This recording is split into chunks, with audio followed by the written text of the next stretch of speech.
Pity, Rishi Sunak. The British Prime Minister woke up this January 15 morning to headlines that his Conservative Party is facing a landslide defeat at the next general election. The Guardian newspaper was positively giddy in its reporting on a YouGov poll, which estimates that Labour could win a 120-seat majority when Britons vote later this year.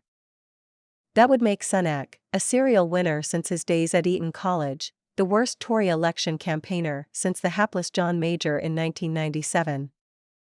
The Guardian article stated, For Conservative MPs opening their Daily Telegraph on Monday morning, it was a distinctly gloomy start to the week. A megapoll suggesting they are heading for a crushing general election defeat. And this was arguably an optimistic take. For one thing, some pollsters believe the YouGov conclusion of a 120-seat Labour majority could be an underestimate. Additionally, the poll's organisers seem intent on using its findings to push the party further to the right on immigration, a move that will dismay many centrist Tories, and seems unlikely to stop the rot. YouGov surveyed 14,000 people and extrapolated the results to constituencies. This predicted that the Conservatives would retain only 169 seats, 196 fewer than their 2019 total. Labour would take 385, the Liberal Democrats 48 and the SNP 25. This would be a disaster for the Conservatives, resulting in 11 current cabinet ministers losing their seats, among them Jeremy Hunt, Grant Shapps and Gillian Keegan. From the left, the Conservatives face a Labour Party under Sir Keir Starmer, whose simple message of time for a change resonates with an electorate which appears fed up after 14 years of Tory government. To the right, Sunak can see the banner of the Reform UK, headed by the invisible Richard Tice, but counting on the celebrity support of the gargantuan Nigel Farage. Reform UK doesn't threaten the Tories in the same way as the United Kingdom Independence Party in its 2014 heyday. But if Reform UK follows through on its threat to field candidates in every constituency, then Tice's party could siphon votes away from Conservatives standing in marginal seats, with potentially devastating consequences. Last December, the Politico journal spooked Tory strategists with a report setting out the high political stakes of the Conservative Party. A recent BMG research poll put Reform UK in third place behind Labour and the Tories, on 11%, its best ever performance in surveys by that company. Few believe Reform UK will make any strides in winning actual parliamentary seats next year, thanks to Britain's first-past-the-post electoral system. But multiple Conservative MPs and strategists believe even a small surge in support for reform would skim off thousands of potential Tory voters, and so deprive the party of scores of battleground seats. Such an outcome could turn an already expected Labour victory into a landslide. The Politico article deepened the British Premier's end-of-year nightmare by zooming in on the collapse of one of his key pledges. The UK recorded the highest net migration figures on record, and Sunak's flagship plan to crack down on the numbers claiming asylum, by deporting them to Rwanda, was struck down by the UK Supreme Court.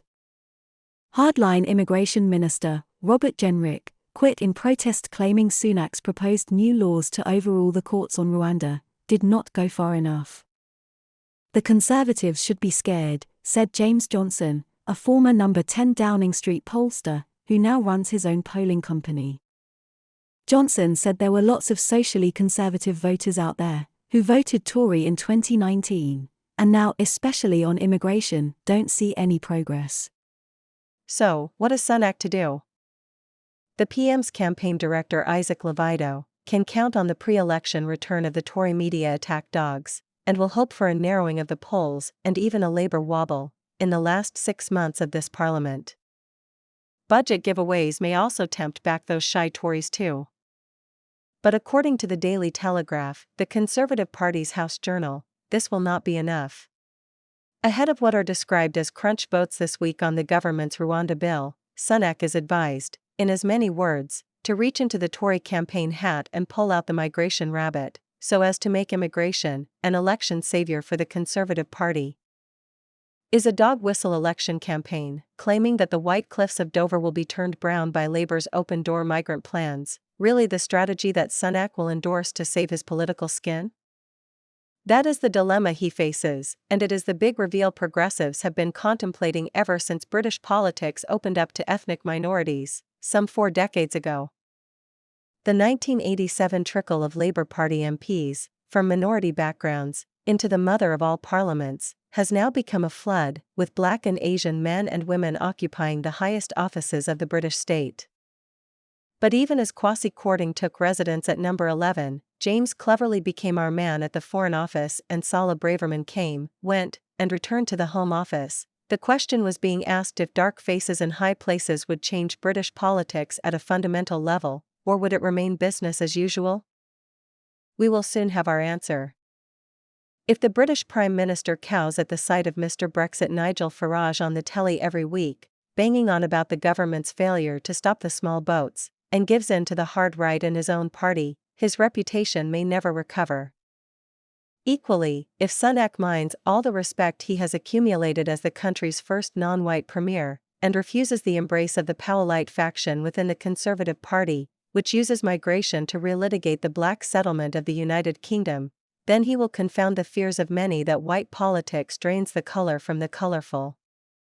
Then again, his refusal to seize the migration chalice might be seen as a failure of political nerve by the members of his own party, a weakness they are unlikely to forget when the time comes to choose a new leader of the Conservative Party. Some might say that the dilemma Sunak faces is hardly unusual. Many a closeted gay politician has been traduced for voting for laws deemed harmful by gay and lesbian activists. And women politicians are regularly accused of implementing female-unfriendly policies. Wasn't Margaret Thatcher derided over 11 years for being the best man in her cabinet? So, why should ethnicity be decisive politically, if sexual orientation and gender are not? The former Home Secretary Sala Braverman has already shown that a politician of Asian background has no problem whatsoever sounding like a Tory golf club bore when it comes to immigration.